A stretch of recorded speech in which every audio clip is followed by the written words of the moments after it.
अस्सलामुअलैकुम दोस्तों, आज की इस वीडियो में हम एक सफर पर चलेंगे। एक ऐसे सफर पर जो आपको आपकी हिस्ट्री के उस हिस्से में ले जाएगा जिसके बारे में हम में से बहुत से लोग बेखबर है। एक सेकंड के लिए सोचिए, आप दिन में कितनी बार अपना फोन चेक करते हैं, कितनी बार गूगल मैप पर रास्ता देखते हैं या यूट्यूब और सोशल मीडिया पर अपनी पसंद की चीजें देखते हैं। ये सब इतना आसान लगता है जैसे जादू हो। एक क्लिक और पूरी दुनिया की इंफॉर्मेशन आपके सामने। लेकिन क्या आपने कभी सोचा है ये पूरी डिजिटल दुनिया आखिर चलती कैसे है? इसके पीछे एक सीक्रेट लैंग्वेज है, रूल्स का एक सेट है जो इतने सारे डाटा के क्योस को ऑर्डर में लाता है। यही लैंग्वेज डिसाइड करती है कि आपको अगला वीडियो कौन सा देखना है। यही लैंग्वेज आपको ट्रैफिक से बचाकर आपके घर तक का सबसे तेज रास्ता बताती है। और यही लैंग्वेज बैंकिंग से लेकर स्पेस एक्सप्लोरेशन तक हर चीज की बुनियाद है। अब आपको लग रहा होगा ये जरूर किसी मॉडर्न जीनियस ने बनाया हो पिछले कुछ सालों में, लेकिन दोस्तों सच्चाई इससे बहुत अलग और हैरान करने वाली है। एक ऐसा शख्स जिसके दिए हुए सिस्टम के बगैर हमारी ये मॉडर्न टेक्नोलॉजी शायद आगे ही नहीं बढ़ पाती।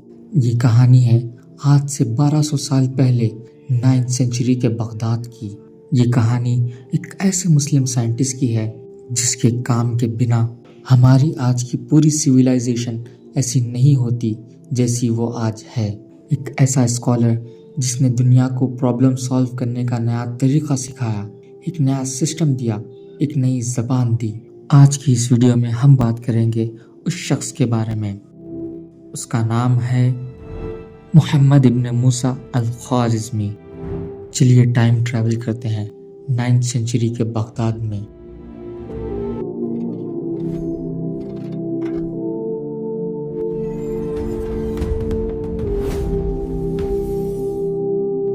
आज जब हम बगदाद का नाम सुनते हैं तो हमारे दिमाग में शायद वहाँ के बेहतरीन आर्किटेक्चर्स का ख्याल आता है, लेकिन उस वक्त बगदाद इस दुनिया का सेंटर था। उस वक्त बगदाद अपने इनोवेशंस के लिए जाना जाता था।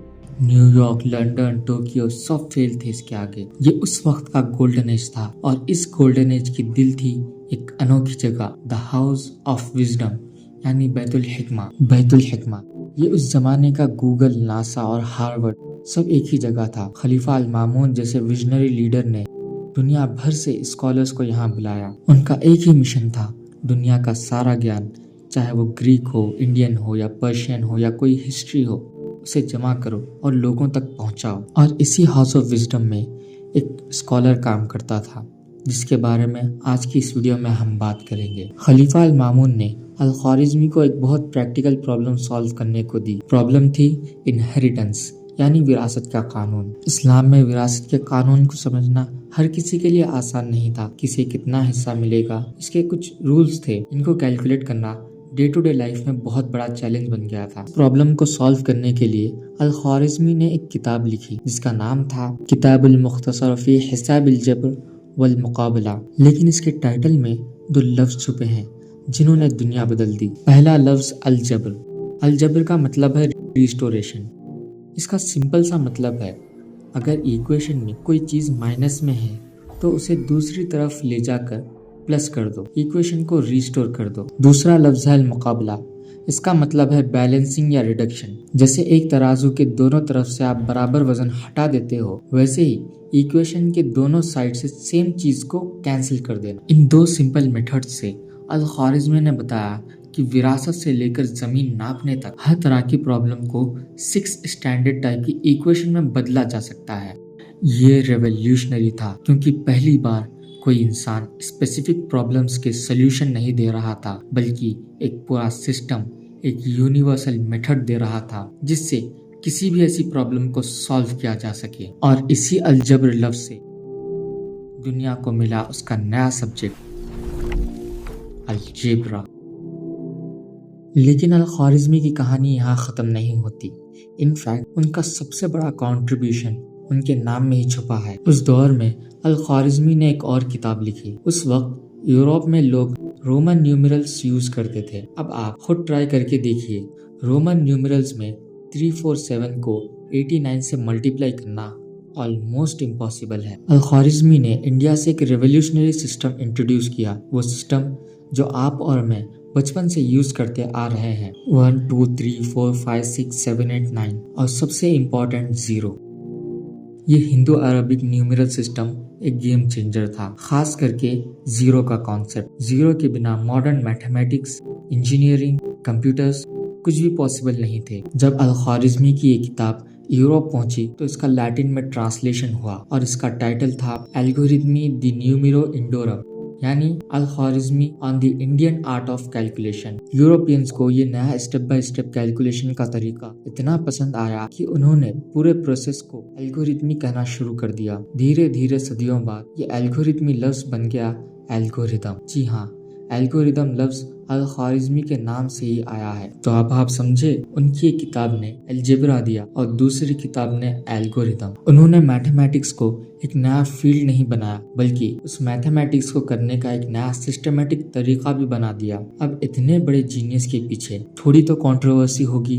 इनकी एक बहुत बड़ी हिस्ट्री है जिसके बारे में हम किसी और वीडियो में बात करेंगे। उन्होंने उस वक्त की साइंस की लैंग्वेज अरबिक में लिखा और उनका काम किसी कल्चर के लिए नहीं था, बल्कि पूरी दुनिया के लिए था। उन्होंने सिर्फ मैथ नहीं लिखी, बल्कि उन्होंने किताब अल-सूरतुल अर्थ यानी the book of the description of the earth लिखी, जिसमें उन्होंने टॉलेमी जैसे पुराने ग्रीक मास्टर की जियोग्राफी की गलतियों को ठीक किया। उन्होंने मेडिटेरेनियन समंदर की लंबाई को आज से 1200 साल पहले आज की वैल्यू के बहुत करीब कैलकुलेट कर लिया था। ये सब साबित करता है कि हाउस ऑफ विजडम में लोग सिर्फ पुराने ज्ञान को कॉपी पेस्ट नहीं कर रहे थे, बल्कि उसे चेक, वेरीफाई और आगे बढ़ा रहे थे। तो ये 1200 साल पुरानी कहानी आज आपसे कैसे जुड़ी है? 12th सेंचुरी में अल-ख्वारिज़मी की किताबों का यूरोप में लैटिन में ट्रांसलेशन हुआ। यूरोप जो उस वक्त डार्क एज में था, उसके लिए ये नॉलेज एक बॉम्ब की तरह था।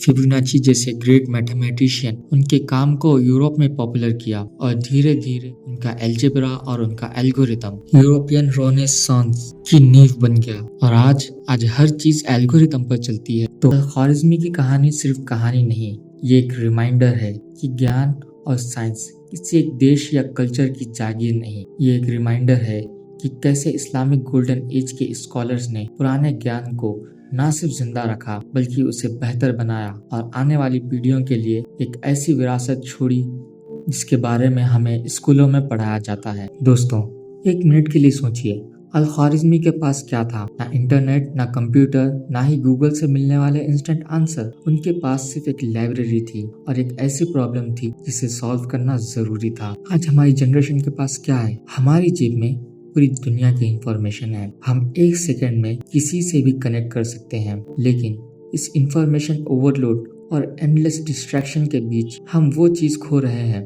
जो अल-ख्वारिज़मी के पास सबसे ज्यादा थी, फोकस और पर्पस। अल-ख्वारिज़मी की कहानी हमें 3 इम्पोर्टेंट चीजें सिखाती है। पहला, सॉल्व रियल प्रॉब्लम्स। उनका अलजेब्रा का काम किसी एग्जाम में मार्क्स लाने के लिए नहीं था, उससे लोग रोजमर्रा के कॉम्प्लिकेटेड मसले सुलझा सकें। आपके पास जो स्किल है, जो पैशन है, उसे दुनिया की कोई रियल प्रॉब्लम सॉल्व करने में लगाओ। इम्पैक्ट वहीं से आता है। दूसरा, कनेक्ट द डॉट्स। अल-ख्वारिज़मी ने सब कुछ खुद से इन्वेंट नहीं किया। उन्होंने इंडियन न्यूमरल्स लिए, ग्रीक ज्योमेट्री के कॉन्सेप्ट लिए और पर्शियन एस्ट्रोनॉमिकल मेथड्स को समझा और इन सब को मिलाकर कुछ नया बना दिया। जीनियसनेस कुछ नया बनाने में नहीं, पुराने डॉट्स को एक नए तरीके से कनेक्ट करने में भी है। अपनी फील्ड से बाहर निकलो, अलग अलग चीजें सीखो और उन्हें जोड़ो। असली इनोवेशन वहीं से पैदा होगी। तीसरा और सबसे इम्पोर्टेंट, लेगेसी ओवर लाइक्स। अल-ख्वारिज़मी को ये नहीं पता था कि 1200 साल के बाद उनका नाम एल्गोरिथम बन जाएगा या उनकी किताब का टाइटल अलजेब्रा कहलाएगा। उन्होंने अपना काम शोहरत के लिए नहीं, बल्कि एक पर्पस के लिए किया। वो काम इतना फंडामेंटल था कि वो आज तक जिंदा है। शॉर्ट टर्म ट्रेंड्स के पीछे मत भागो, ऐसा काम करो जो फंडामेंटल हो, जो वैल्यू क्रिएट करे। आपका काम आपकी लेगेसी बन जाएगा। आपके हाथ में अल-ख्वारिज़मी से 1000 गुना ज्यादा पावर है। आपके हाथ में एआई जैसी टेक्नोलॉजी है। आपके पास वो टूल्स हैं जिनका उन्होंने सपना भी नहीं देखा था। सवाल ये है कि आप इस पावर को कैसे इस्तेमाल करो। The choice is your.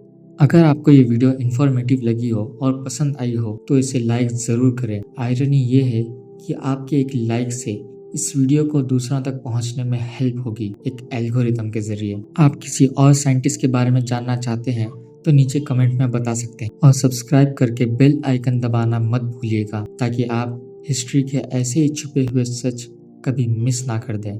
मिलते हैं अगली वीडियो में।